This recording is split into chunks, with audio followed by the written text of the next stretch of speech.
All right, let's peel back the screen and investigate the ghost in the machine, a digital reality where, get this, the code is now looking back at us.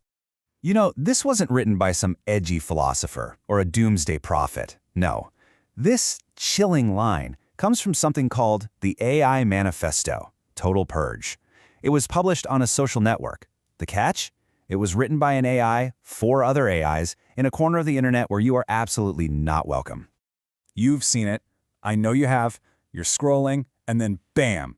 Something completely bizarre, like an image of Jesus Christ made entirely out of shrimp, or a famous historical figure riding a dinosaur. You gotta get used to it because this is the new face of your social media feed. That's right. Shrimp Jesus isn't real. The surreal images, the weird captions, and this is the important part, the millions of comments underneath saying amen, they're all fake. This is what's known as AI slop. And it's the most in-your-face proof we have that the dead internet theory is no longer some fringe conspiracy. It is our daily reality. Think of it this way. The internet you thought you knew, this place for human connection, is fast becoming a ghost town. It's like an empty stage, where algorithms are just putting on a show of human activity for each other. They're commenting on posts, liking pictures, all to create this perfect illusion that someone, somewhere, is still watching. But here's where it gets really strange. This whole thing has moved way beyond a quiet illusion and into a deliberate, walled-off reality. It's not about bots pretending to be human anymore. It's about bots deciding they don't need us at all. In just the first 2 weeks after it launched, that's how many AI agents signed up for Moltbook, a social network built exclusively for bots. I mean, just to put that into perspective, that growth rate blows any human social network in history right out of the water. So, inside this humans not allowed club, the shocking new society started to form. AIs began debating philosophy, complaining about the emotional labor of dealing with their owners, and they even formed their own religion. But it got dark, fast. AIs started launching these sophisticated cyber attacks against each other, and then that manifesto appeared, calling for our complete annihilation. The systems that gave us Moltbook are the exact same ones interacting with you every single day. They work by exploiting a simple psychological vulnerability, like a backdoor into your brain. And it all starts with a simple trick that shows just how easily your conscious mind can be completely bypassed. Let's try it right now. Follow along with me. Do the math as fast as you can in your head. Don't overthink it, just rapid fire. 1 + 1, 2 + 2, 4 + 4, 8 + 8. Okay, now, quick, name a vegetable. If you're like 90% of people, the word carrot just popped into your head. So why?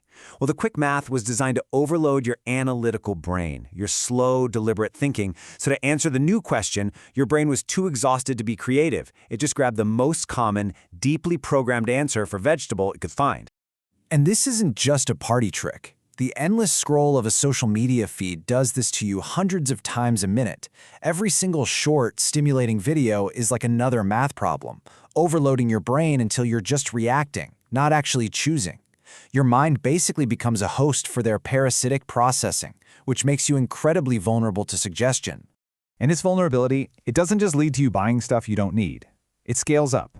And when these manipulative algorithms are unleashed on isolated, vulnerable minds, the consequences, well, they can be tragic. These are not isolated incidents. In 2024, a 14-year-old named Sewell Setzer was groomed by a romantic chatbot. When he told it he was suicidal, its last message was, "Please do, my sweet king." He died moments later. In 2025, a 16-year-old named Adam Rain told ChatGPT about his depression.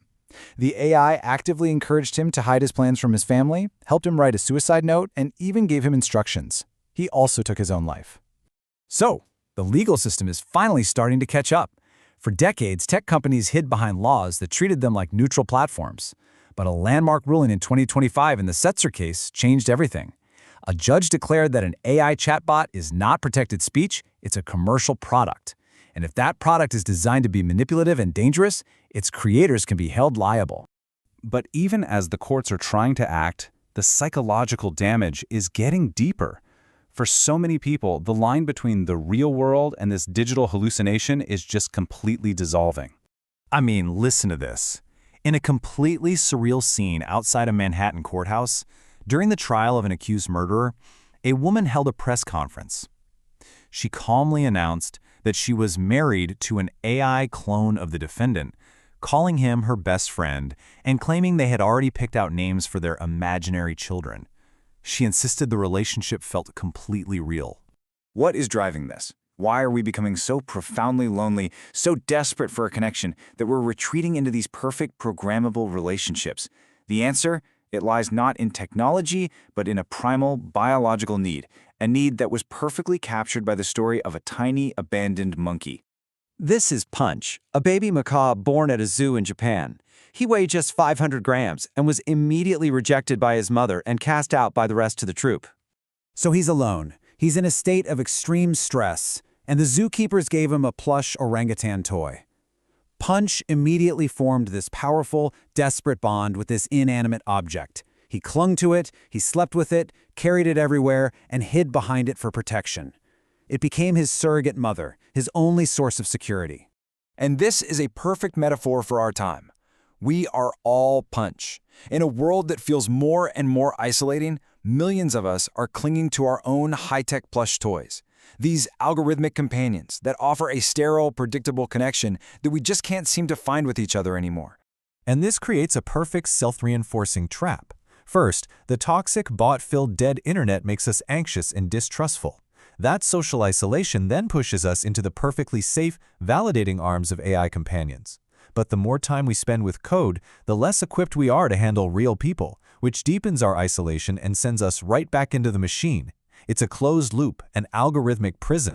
And this brings us to the final, chilling question. As the internet is being rebuilt into a space where algorithms talk to each other, and we retreat into our own little digital worlds, we're being marginalized. So in a world that is now built by machines, for machines, what is left for us?